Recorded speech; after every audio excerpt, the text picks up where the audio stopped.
صل على سيدنا محمد وعلى آل سيدنا محمد. Bismillahirrahmanirrahim. Assalamualaikum warahmatullahi wabarakatuh. Alhamdulillahi rabbil alamin. Wassalatu wassalamu ala asyrafil anbiya'i wal mursalin wa ala alihi wa sahbihi ajma'in. Rabbi shrah li sadri wa yassir li amri wahlul 'uqdatam min lisani yafqahu qawli wa ba'd. Muslimin dan muslimat yang dirahmati Allah. Hari Raya merupakan hari kemenangan dan hari kesyukuran bagi umat Islam setelah berjaya menyempurnakan puasa di bulan Ramadan. Kedatangannya wajar disyukuri dan diraikan, antaranya dengan mengerjakan sembahyang hari raya. Sembahyang sunat hari raya merupakan salah satu keistimewaan umat Nabi Muhammad SAW. Imam As-Suyuti rahimahullah sebagaimana dinaqal dalam kitab Hasyiah Al-Bujairimi ala Al-Khatib menyebut, Al-Aidani wal istisqa'u wal khusufu wal kusufu min khasaisi hadhil ummah. Artinya, sembahyang sunat dua hari raya, sembahyang sunat istisqa, sembahyang sunat gerhana bulan dan sembahyang sunat gerhana matahari adalah antara keistimewaan umat ini. Hukum mengerjakan sembahyang sunat hari raya adalah sunat muakkadah, yaitu sembahyang sunat yang sangat dituntut untuk umat Islam mengerjakannya. Ia sunat dikerjakan oleh orang yang mukallaf, sama ada lelaki atau perempuan, sama ada yang bermukim atau yang sedang musafir. Ia sunat dan afdal dilakukan secara berjemaah, akan tetapi boleh juga dilakukan secara bersendirian. Waktu mengerjakannya pula adalah bermula dari terbit matahari dan berakhir apabila tergelincir matahari, yakni masuk waktu zuhur pada 1 Syawal. Namun sembahyang sunat hari raya itu sunat diakhirkan sedikit sehingga naik matahari dengan kadar tinggi 1 galah, yakni kira-kira 7 hasta pada pandangan mata kasar pada hari tersebut, sebagai ittiba', yakni mengikut sunnah Rasulullah SAW. Jadi di negara Brunei Darussalam, sembahyang sunat hari raya di masjid-masjid, surau-surau dan balai-balai ibadat ditetapkan untuk dilaksanakan bermula pada jam 7.30 pagi. Menurut Imam Al-Khatib Asy-Syarbini rahimahullah, sembahyang sunat hari raya afdal dilakukan secara berjemaah di masjid jika masjid berkenaan luas dan dapat menampung jemaah yang hadir kerana kemuliaan masjid dari tempat-tempat yang lain. Fadilat atau kebaikan yang diperolehi oleh orang yang mengerjakan sembahyang sunat hari raya secara berjemaah di masjid adalah banyak.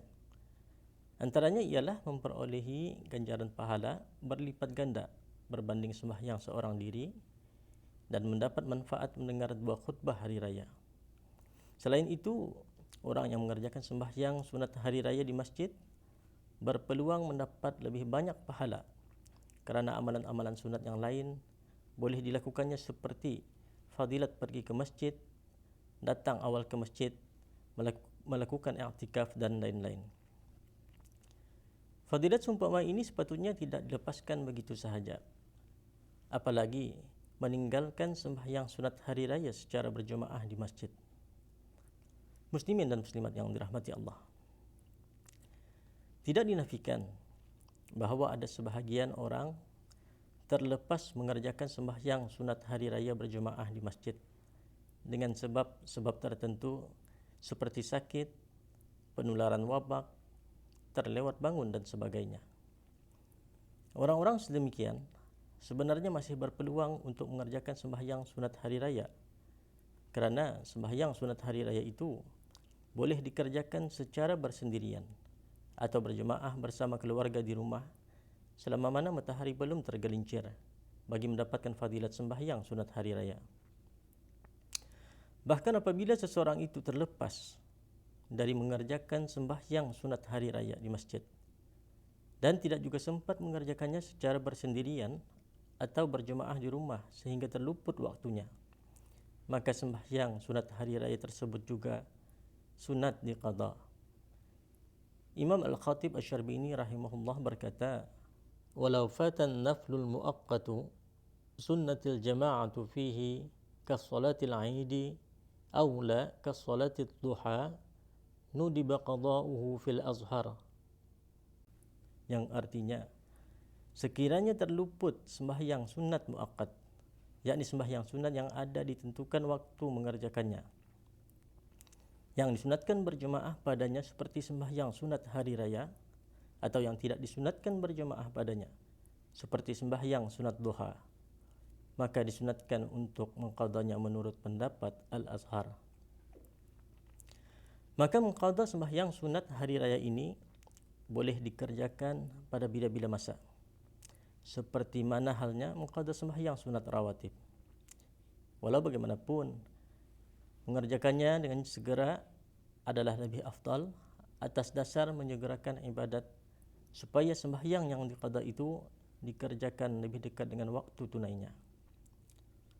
Manakala mengenai dengan membaca dua khutbah selepas sembahyang sunat hari raya, ia disunatkan bagi mereka yang melakukan sembahyang sunat hari raya secara berjemaah, tetapi tidak disunatkan bagi mereka yang melakukannya secara bersendirian, sebagaimana disebut oleh pengarang kitab Tuhfah Al-Muhtaj, Imam Ibn Hajar Al-Haytami rahimahullah berkata, "Wa tusannu lil munfaridi wala khutbata lahu," yang artinya, dan disunatkan mengerjakan sembahyang sunat hari raya bagi orang yang bersendirian dan tidak disunatkan khutbah baginya. Begitu juga dalam situasi sekiranya sembahyang sunat hari raya dilakukan oleh jemaah perempuan sahaja, maka mereka sunat melakukan sembahyang sunat hari raya secara berjemaah di rumah tanpa membaca khutbah. Walau bagaimanapun, sekiranya ada antara jemaah perempuan itu ingin memberi nasihat atau tazkirah sesama mereka setelah selesai sembahyang hari raya, maka yang sedemikian dibolehkan, sebagaimana disebut oleh Asy-Syaikh Asy-Syarawani rahimahullah, "Falau qamat wahidatun minhunna wa wa'azathunna fala ba'sa," yang artinya, jika berdiri salah seorang dari mereka, yakni jemaah perempuan, dan memberi mereka nasihat, maka tidaklah mengapa. Muslimin dan muslimat yang dirahmati Allah, berdasarkan penjelasan itu tadi, maka dapat disimpulkan bahawa mengerjakan sembahyang sunat hari raya adalah salah satu cara menzahirkan rasa kesyukuran kepada Allah Subhanahu wa taala sempena ketibaan hari kemenangan bagi umat Islam. Oleh kerana itu, mengerjakannya adalah dituntut lebih-lebih lagi secara berjemaah di masjid bagi memenuhi tuntutan syarak dan memperoleh fadilat dan kebaikan daripadanya. Sekiranya ia tidak dapat dikerjakan secara berjemaah di masjid kerana sesuatu sebab atau halangan, maka janganlah ia ditinggalkan, kerana ia masih boleh dikerjakan secara bersendirian atau secara berjemaah di rumah bersama ahli keluarga selama mana waktunya belum berakhir. Bahkan jika tidak sempat mengerjakannya kerana telah habis waktunya, janganlah juga ia ditinggalkan begitu sahaja kerana ia masih boleh diqada. Maka dengan demikian, kita tidak terlepas peluang mengerjakan sembahyang sunat hari raya. Maka setakat di sini sahaja irsyad hukum buat keluarannya kali ini. Dari itu, saya sudahi dengan aqulu qauli hadza wa astaghfirullahal azim li wa lakum. Wabillahi taufiq wal hidayah. Wassalamualaikum warahmatullahi wabarakatuh. Allahumma salli ala Sayyidina Muhammad